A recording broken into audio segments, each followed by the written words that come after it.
بالشوق يبقى. السلام علیکم ورحمۃ اللہ وبرکاتہ۔ اللہ کی نصیحتوں سے منہ موڑنے والے، بے شک یہ وہ لوگ ہیں جو نہ صرف سراسر خساروں میں ہیں بلکہ یہ پچھتاوے کے اعلیٰ ترین درجوں پر خود جانے والوں میں سے ہیں، جو بعد میں بے حد پچھتائیں گے، نہ صرف دنیا میں بلکہ آخرت میں بھی روز محشر۔ اللہ کی آیتوں سے منہ موڑنے والے، یہ وہ لوگ ہیں جو مسلمان ہو کر اللہ کی نصیحتوں کو جھٹلاتے ہیں، جن کو جب کہا جائے کہ پردہ کرو، اللہ کا حکم ہے، تو ان کی حجتیں یہ ہوتی ہیں کہ پردے تو صرف اللہ نے اپنے رسولوں اور انبیاء کرام کی بیویوں کو کہا گیا تھا، پردہ صرف عورتوں کے لیے ہے۔ اس بات پر مجھے یقین کیجیے ایک عجیب سی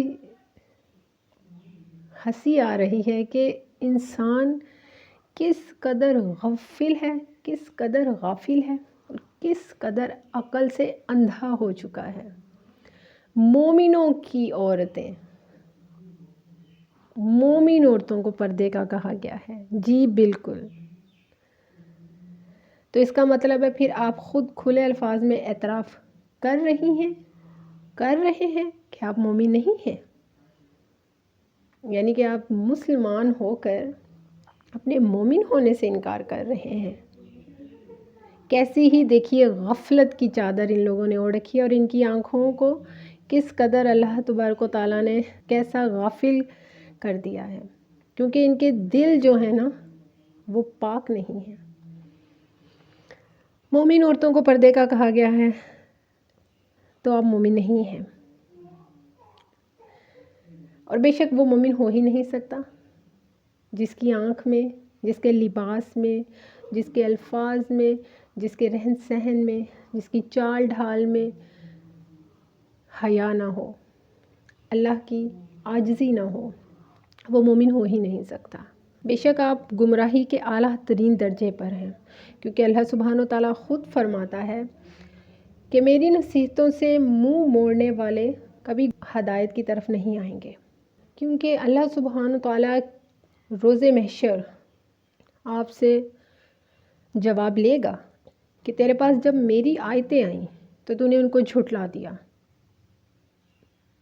کیوں؟ آپ کے پاس کیا جواب ہوگا کہ اے اللہ تو نے کہا تھا مومن عورتیں پردہ کریں، اے اللہ تو نے کہا تھا مومن۔ یاد رکھیے روز محشر اللہ سبحانہ و تعالیٰ بھی نافرمانوں کو اسی طرح بھلا دے گا جس طرح وہ دنیا میں اپنے رب کو بھلائے بیٹھے ہیں۔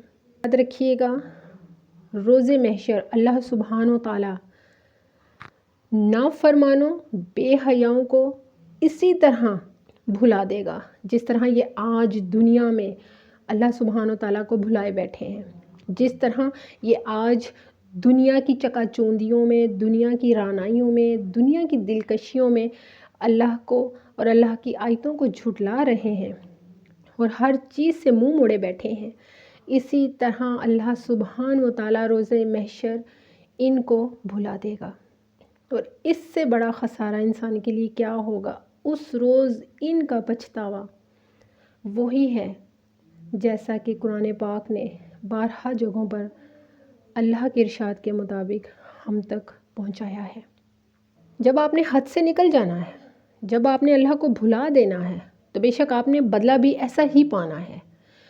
آپ اس چیز کو کیسے جھٹلا سکتے ہیں کہ آپ نے بدلہ پانا ہے، دنیا میں آخرت میں بدلہ پانا ہے، تو آپ پھر ویسا ہی بدلہ پائیں گے جیسا آپ یہاں پر کر کے جائیں گے۔ آخرت کا عذاب ہمیشہ رہنے والا ہے، خوف کھا جائیے، خوف کیجئے۔ آپ کو خوف نہیں آتا کہ آخرت کا عذاب ہمیشہ رہنے والا ہے؟ کہاں یہ وہ دنیا کی تکلیفیں ہیں جو چند دن، چند مہینے یا چند لمحوں کی ہوتی ہیں، تو انسان بڑی جلدی بھول جاتا ہے کہ یہ چند لمحوں کی یا چند سالوں کی تکالیف کچھ معنی نہیں رکھتی آخرت کی ان تکالیف سے جو قائم رہنے والی ہیں۔ تو قائم رہنے والی تکالیف سے ڈر جائیے۔ اللہ تعالیٰ کا خوبصورت وعدہ ہے کہ جو شخص میری ہدایتوں کی پیروی کرے گا وہ کبھی گمراہ نہیں ہوگا۔ تو خود کو ان لوگوں کی فہرست میں شمار کرنا شروع کیجئے جو اللہ کی ہدایت سے گمراہی کی طرف نہیں جا سکیں گے، اور جو اللہ کے بہترین ہدایت یافتہ لوگوں کی فہرست میں بہترین رتبے اور مقام پائیں گے۔ اللہ سبحانہ وتعالیٰ آپ کو خیر و برکتوں سے جوڑے۔ مجھے دعا میں یاد رکھیے گا۔ جزاک اللہ خیر و بارک اللہ فیک۔